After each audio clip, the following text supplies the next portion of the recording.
अभी next question पढ़ने से पहले आपको ये नोट समझ में आना बहुत जरूरी है। नोट क्या है, मैं बोल रहा हूँ रोम्बस, तो आपको पता है रोम्बस कैसा दिखता है, आपको पता रहेगा रोम्बस ऐसा दिखता है ना। और इसकी खास बात क्या है, रोम्बस में क्या रहता है, सब साइड इक्वल रहता है ना। एक प्रॉपर्टी आपको इसकी पता होनी चाहिए, रोम्बस में सब साइड क्या होता है, सब साइड इक्वल होता है। तो सेकंड में एक क्वाड्रिलेटरल इज द रोम्बस, तो आपका क्वाड्रिलेटरल है ना रोम्बस होगा कब होगा, if all the side are equal. तो अगर आपको एक क्वाड्रिलेटरल दिया है, अगर आपका क्वाड्रिलेटरल रोम्बस तभी होगा जब उसके सब साइड इक्वल होंगे। तो इसका मतलब क्या हुआ, इसका मतलब हुआ अगर मेरे को कभी रोम्बस दिखाना हुआ है ना, क्वाड्रिलेटरल आपका रोम्बस हुआ, ये दिखाना हुआ, तो मेरे को क्या दिखाना है, मेरे को सिर्फ दिखाना है उसकी सब साइड इक्वल है। अगर उसकी सब साइड इक्वल है तो मैं उसको रोम्बस बोल दूंगा। उम्मीद है आपको ये समझा है। तो क्वेश्चन नंबर सी क्या है, show that the point A B C and D are the vertices of the rhombus, A B C D. तो आपको ये दिखाना है कि जो पॉइंट ए है, पॉइंट बी है, पॉइंट सी और पॉइंट डी है ना, वो रोम्बस के वर्टाइसेस है।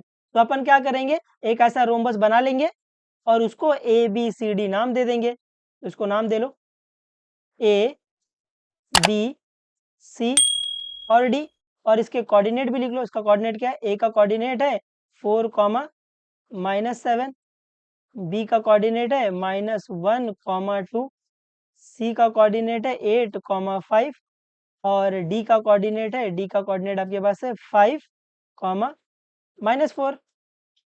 तो अभी मेरे को बस ये दिखाना है कि ये रोम्बस है। तो रोम्बस दिखाने के लिए अपन क्या दिखाएंगे, सब साइड इक्वल, ये इक्वल, ये इक्वल, ये इक्वल, ये इक्वल दिखा देंगे। तो अभी अपन क्या करेंगे, पहला अपन ए बी फाइंड करेंगे, फिर अपन बी सी फाइंड करेंगे, फिर अपन सी डी फाइंड करेंगे, फिर अपन ए डी फाइंड करेंगे। अगर ये सब इक्वल आ जाता है तो ये रोम्बस हो जाएगा, है ना। और अपने को अगर दो पॉइंट के बीच का डिस्टेंस फाइंड करना है तो अपन क्या यूज करते हैं, डिस्टेंस फॉर्मूला, है ना। तो अभी आपको दिख रहा है, आपको एक बार डिस्टेंस फॉर्मूला लगाना है, दो बार डिस्टेंस फॉर्मूला लगाना है, तीन बार डिस्टेंस फॉर्मूला लगाना है, चार बार डिस्टेंस फॉर्मूला लगाना है। तो अपन क्या करेंगे, सिर्फ एक बार डिस्टेंस फॉर्मूला लिख लेंगे और जब ये दोनों पॉइंट फाइंड करना रहेगा तो डिस्टेंस फॉर्मूला लगा लेंगे डायरेक्टली, है ना। बार बार वो लिखेंगे नहीं उसका फॉर्मूला, खाली एक बार लिख के छोड़ देंगे।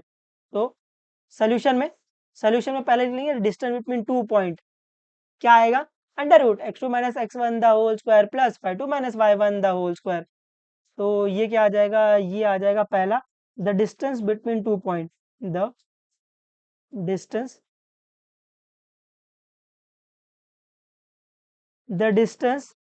Between two point.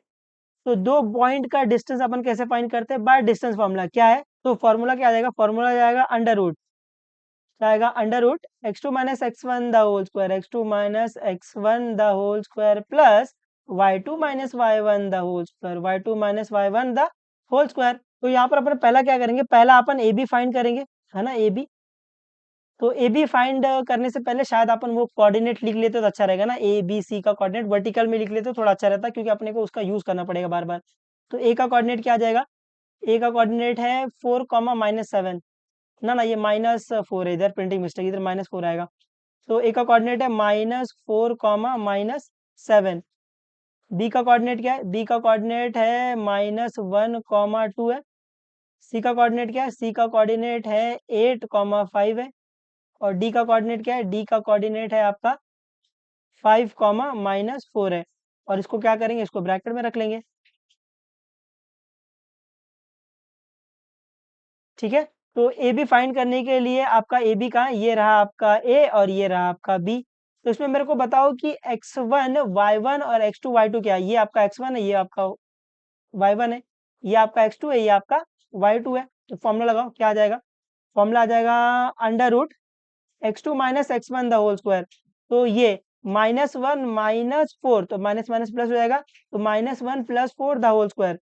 तो -1 + 4 the whole square plus (y2 - y1) the whole square. तो 2 - -7, तो ये प्लस हो जाएगा, तो ये आएगा 2 + 7 द होल स्क्वायर। इसको सॉल्व कर लो, क्या आ जाएगा, -1 - 4, आपको दिख रहा है एक माइनस है एक प्लस है, तो do the subtraction side of the bigger number. तो 4 - 1 क्या आएगा 3, तो ये आ जाएगा 3 का स्क्वायर, है ना, sign of the bigger number plus आ जाएगा, प्लस 7 + 2, 7 + 2 क्या आएगा 9, तो ये आ जाएगा 9 का स्क्वायर।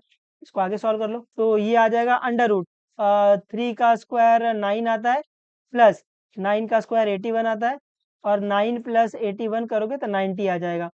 तो यहाँ पर आपको ए बी की वैल्यू क्या मिली, आपको ए बी की वैल्यू अंडर रूट 90 मिल गया है।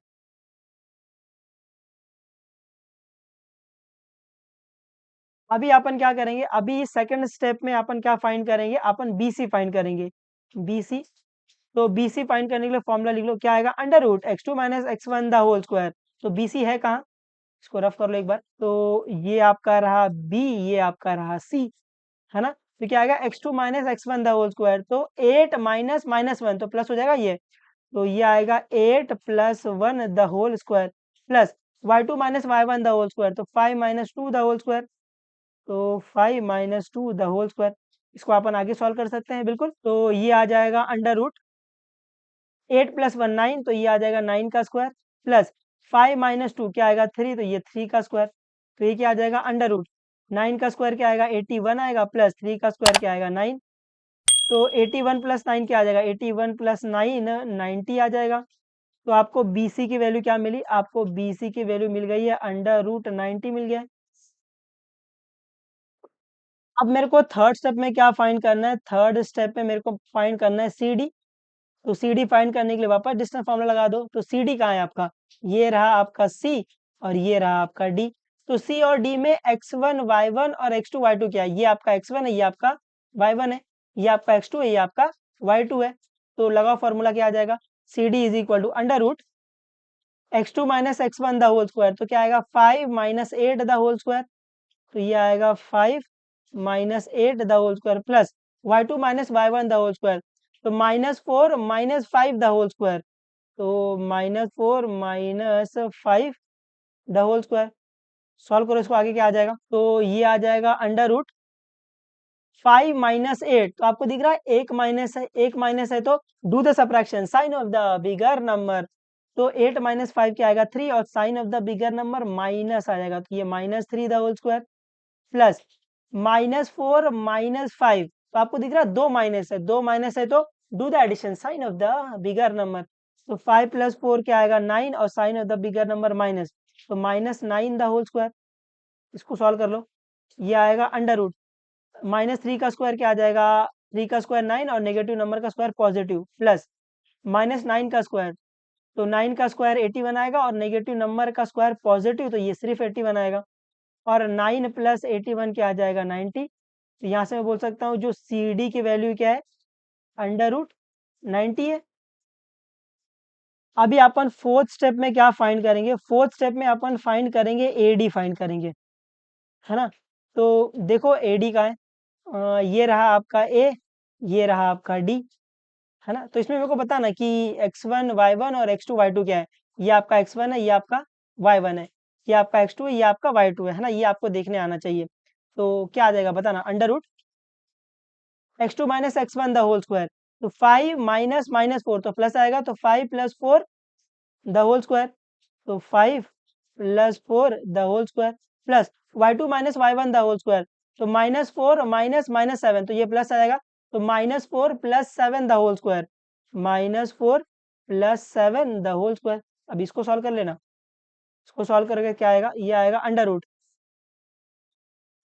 5 प्लस 4 9, तो ये आ जाएगा 9 का स्क्वायर, प्लस माइनस 4 प्लस 7, तो आपको दिख रहा है एक माइनस है एक प्लस है, अगर एक माइनस एक प्लस है तो क्या करेंगे, do the subtraction sign of the bigger number, तो 7 माइनस 4 क्या आएगा 3, और sign of the bigger number plus ही रहेगा, तो ये 3 का स्क्वायर आएगा। इसको सॉल्व कर लेना, तो 9 का स्क्वायर 81 आएगा, प्लस 3 का स्क्वायर क्या आएगा 9 आ जाएगा, और 81 प्लस 9 करोगे तो शायद आपको 90 मिल जाएगा। तो यहाँ से आपको ए डी की वैल्यू क्या मिल गई बेटा, ए डी की वैल्यू आपको मिल गई अंडर रूट 90 मिल गई है। तो आप मेरे को बताना कि फ्रॉम 1 2 3 एंड 4 क्या बोल सकते हैं अपन, फ्रॉम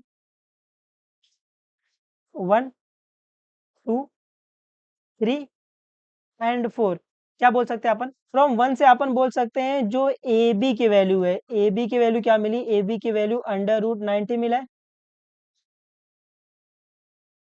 फ्रॉम 2 से अपन बोल सकते हैं कि जो बी सी की वैल्यू है वो क्या है, वो भी अंडर रूट 90 मिला है। फ्रॉम 3 से अपन बोल सकते हैं जो सी डी है उसकी वैल्यू भी क्या मिली है, √90 मिला है अपने को। और फ्रॉम फोर्थ अपन बोल सकते हैं जो ए डी है इसकी वैल्यू क्या मिली है, इसकी वैल्यू भी आपको √90 मिली है। तो यहाँ से अपन क्या बोल सकते हो, यहाँ से अपन बोल सकते हैं हियर आपको दिख रहा है कि सब वैल्यू √90 के इक्वल है। तो यहाँ से अपन बोल सकते हैं कि जो ए बी है वो इक्वल है बी सी के, और ये इक्वल है सी डी के, और ये इक्वल है ए डी के, और जिसकी वैल्यू शायद √90 है ना। तो यहाँ पर आपको दिख रहा है कि सब साइड इक्वल है। तो here all sides are equal, all sides are equal. तो मेरे को पता ना, अगर सब साइड इक्वल हो जाती है तो अपन क्या बोल देते हैं, वो क्या हो जाता है, रोम्बस हो जाता है। तो अपन बोलेंगे therefore quadrilateral A B C D is a rhombus, है ना। तो मेरे को पता है ना, अगर quadrilateral A B C D rhombus है तो वो जो point A point B point C point D क्या हो जाएगा, इस रोम्बस का वर्टाइसिस हो जाएगा वो। तो अपन लास्ट में वो लिख देंगे। अपन क्या लिखेंगे, therefore point A B C and D are vertices are vertices of rhombus. ये समझा आपको कुछ कुछ, है ना। उम्मीद करता हूँ मैं आपको ये जो फिगर वाले सम है ना ये समझा पा रहा हूँ। और ये फिगर वाले सम एग्जाम में आ जाते हैं, वो आपको पॉइंट दे देंगे, बोलेंगे चेक करो ये वर्टाइसेस है कि नहीं है। ठीक है। उम्मीद आपको ये थोड़ा बहुत समझा है। तो पढ़ते रहो, जो भी डाउट रहेगा बेझिझक पूछ लेना, बता देंगे, कोई दिक्कत नहीं। चलो बाबा टेक केयर और मचाते रहना एकदम।